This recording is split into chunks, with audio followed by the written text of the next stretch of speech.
오늘의 말씀은 여호수아 16장 1에서 10절입니다.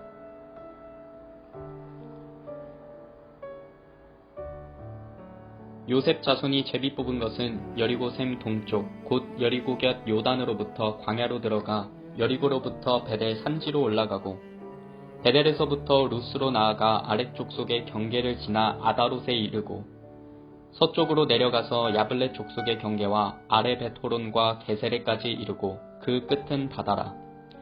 요셉의 자손 므낫세와 에브라임이 그들의 기업을 받았더라.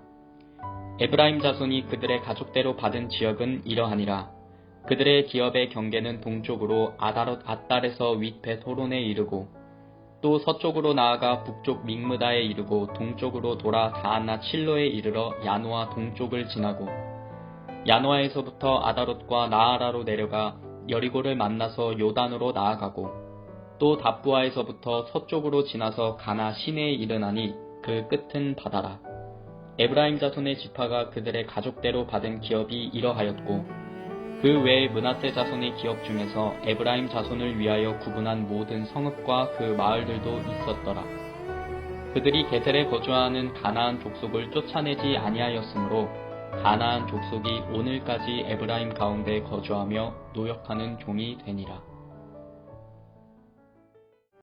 여호수아 16장 1절에서 10절까지 말씀을 오늘은 묵상하도록 하겠습니다.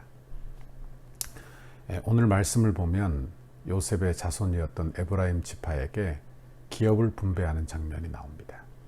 에브라임 지파가 어떤 지파입니까? 므낫세와 같은 형제 지파예요. 그리고 아버지인 요셉 지파 가운데 포함되어 있는 지파입니다.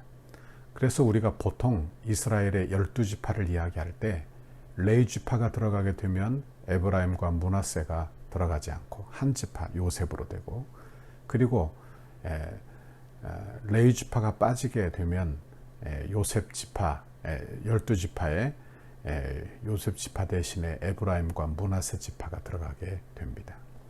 그런데 오늘 본문에 에브라임 지파를 보게 되면 두 가지 특징이 나옵니다. 첫 번째는 므낫세 지파보다 더 많은 땅을 분배받았다는 점이고, 그리고 에브라임은 가나안 중심에 있는 비옥한 땅을 기업으로 분배받았다는 것입니다. 에브라임이 므낫세보다 더 많은 땅을 분배받은 것은 어찌 보면 그의 선조 야곱의 축복에 근거한 것임을 보게 됩니다. 창세기 48장 13절 이하에 보면 요셉이 야곱의 축복을 받기 위해서, 아버지 야곱의 축복을 받기 위해서 장자 므낫세를 아버지의 오른쪽에, 차자 에브라임을 왼쪽에 세웁니다. 그러자 아버지가 어떻게 하느냐, 손을 이렇게 어긋내서 에브라임에게 오른손을 대고 축복을 하는 거예요. 그러자 요셉이 아버지 그리 마옵소서, 이는 장자니 우수를 그의 머리에 얹으소서, 이렇게 요셉이 말합니다.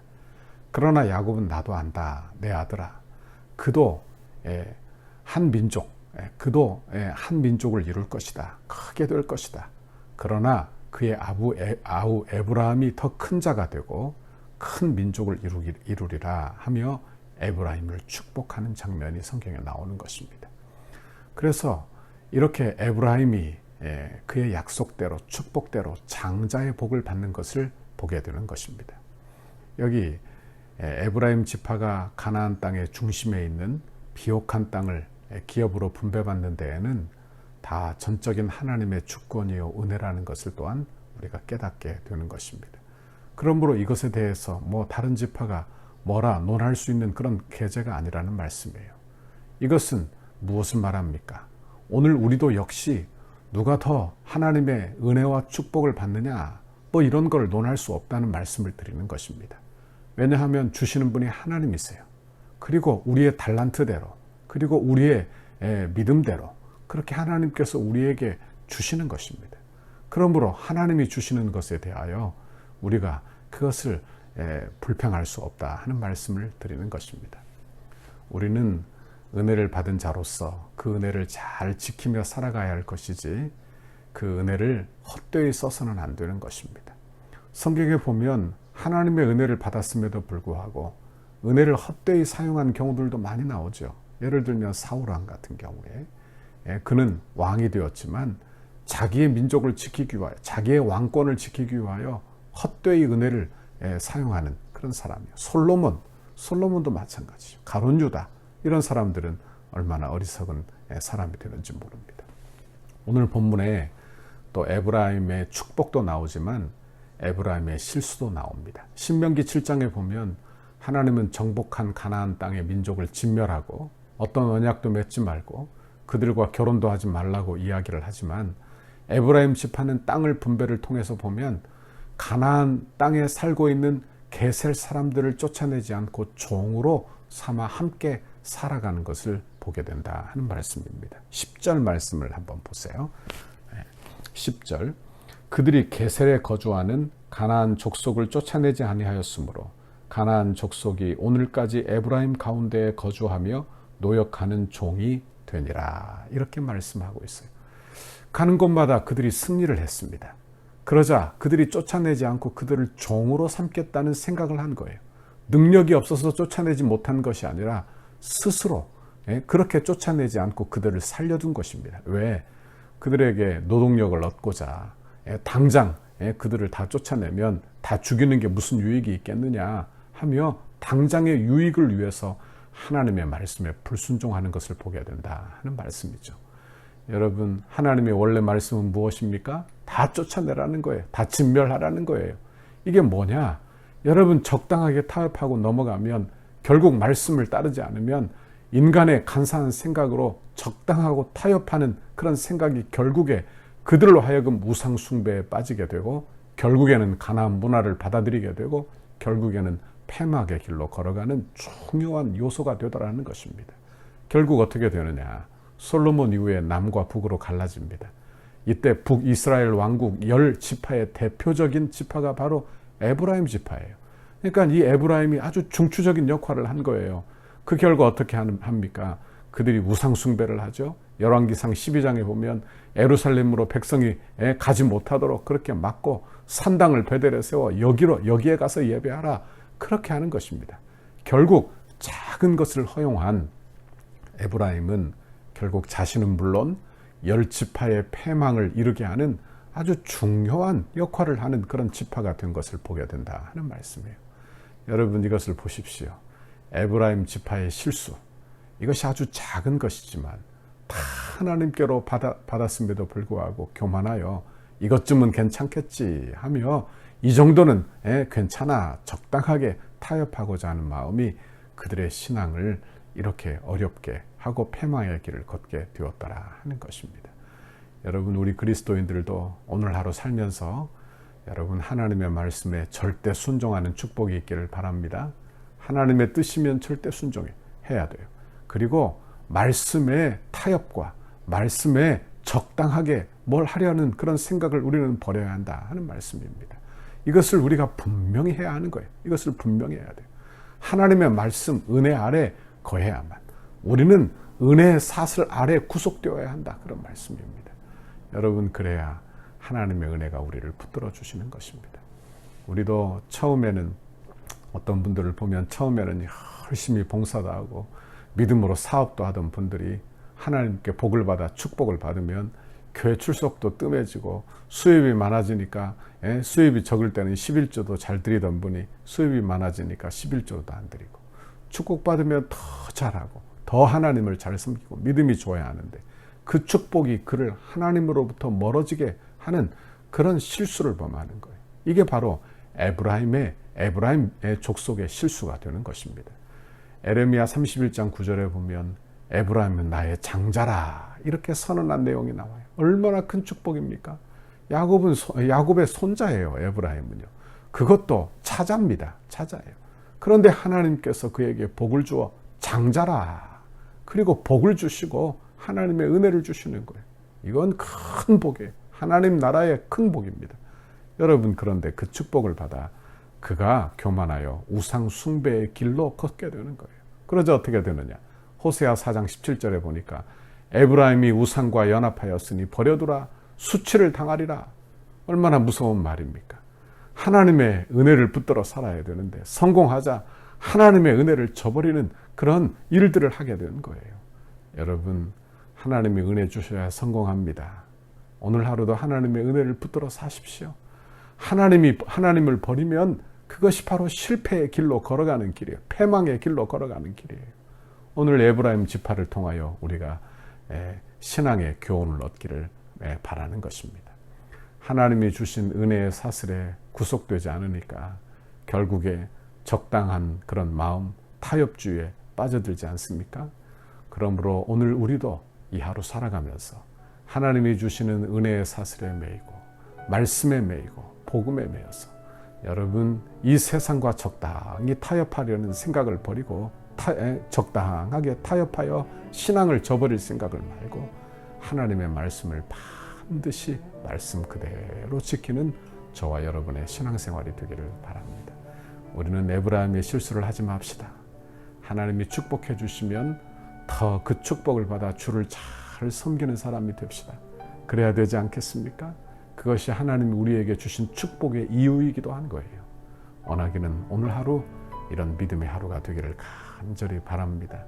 하나님 여러분에게 복 주시기를 바랍니다. 가정에도 복을 주시고 사업에도 복을 주시고 자녀들에게도 복을 주시기를 바랍니다. 그러나 그 복이 믿음으로 여러분을 더 이끌어가기를 바랍니다. 더욱더 기도하는 사람이 되게 하기를 바랍니다. 여러분, 그래서 더욱더 복을 받고 하나님의 은혜를 받아 누리는 믿음의 사람들이 다 되시기를 주님의 이름으로 간절히 축원합니다. 같이 기도하겠습니다. 사랑의 하나님 감사합니다. 오늘 하루 말씀으로 이렇게 하루를 열도록 인도해 주시니 감사합니다. 이번 한 주간도 주께서 우리를 붙잡아 주세요. 에브라임이 축복을 받았지만 에브라임이 그 축복이 교만이 되어 오히려 패망의 길을 걸은 것을 보았습니다. 하나님, 우리는 절대로 이런 실수하지 않게 인도해 주시고 하나님께 복을 받으면 받을수록 더욱더 하나님의 은혜에 의존하여 하나님의 은혜에 구속되어 하나님의 은혜만을 붙들어 사는 믿음의 사람들이 다 되도록 인도해 주옵소서. 오늘도 하나님 믿음으로 행하며 사는 우리 성도들 다 되게 하시고 오늘 이 방송을 듣는 모든 분들이 하나님의 은혜 붙들어 승리하는 귀하고 복된 하루 되도록 주여 능력 주시고 믿음 주시고 함께 하시고 복을 허락하여 주옵소서. 감사합니다. 예수님 이름으로 기도하옵나이다. 아멘. 우리 교회를 향한 주님의 뜻을 이루소서. 성전 건축을 위한 100대 기도문 7페이지입니다. 안수 집사님과 권사님에게 자원하는 심령을 물붓듯이 부어주셔서 헌신과 충성으로 섬기게 하시고 성전 건축의 모든 과정이 기도와 무릎으로 세워지는 교회 되게 하옵소서. 건축의 모든 일에 앞장서서 믿음의 세대를 잇는 영적 구심점의 역할을 감당하게 하옵소서. 여호수아와 갈렙과 같은 믿음의 눈으로 늘 긍정과 헌신의 마음으로 끝까지 달려가게 하셔서 주님을 향한 감사와 찬송의 고백이 끊이지 않게 하옵소서. 건축 기간에 하늘의 영광과 천국의 기쁨을 맛보게 하시고 한 번뿐인 인생을 하나님의 영광을 위하여 주의 거룩한 비전과 소명을 따라 살게 하옵소서. 믿음의 기초 위에 기도와 헌신의 벽돌을 쌓아 올리며 주님의 몸된 교회를 이루어 가게 하시고 안수 집사님, 권사님들의 가정과 생업 위에 주님의 은혜와 보호하심이 넘쳐나게 하옵소서. 8페이지 월요일 건축의 앞장선 지도자를 위해 함께 기도하시겠습니다. 건축을 위해 가장 앞장서서 섬기시는 건축위원장 장로님께 영육간의 강건함을 주옵소서. 기도하는 내용마다 충만하게 응답해 주시고 실무를 감당할 때마다 돕는 일꾼들을 허락하옵소서. 기초를 닦고 뼈대를 세우며 공간을 아름답게 채워나가는 모든 과정에서 건축위원회와 모든 업체를 잘 조율할 수 있는 지혜와 지도력을 주옵소서. 시대를 읽는 통찰력과 통전적 사고, 다음 세대를 볼 수 있는 눈, 그리고 작은 일을 보는 눈도 주옵소서. 맡겨주신 일을 끝까지 감당할 수 있는 건강을 주시고 가정 가운데 은혜와 사랑이 충만케 하셔서 거룩한 일에 앞장서는 은혜가 있게 하옵소서.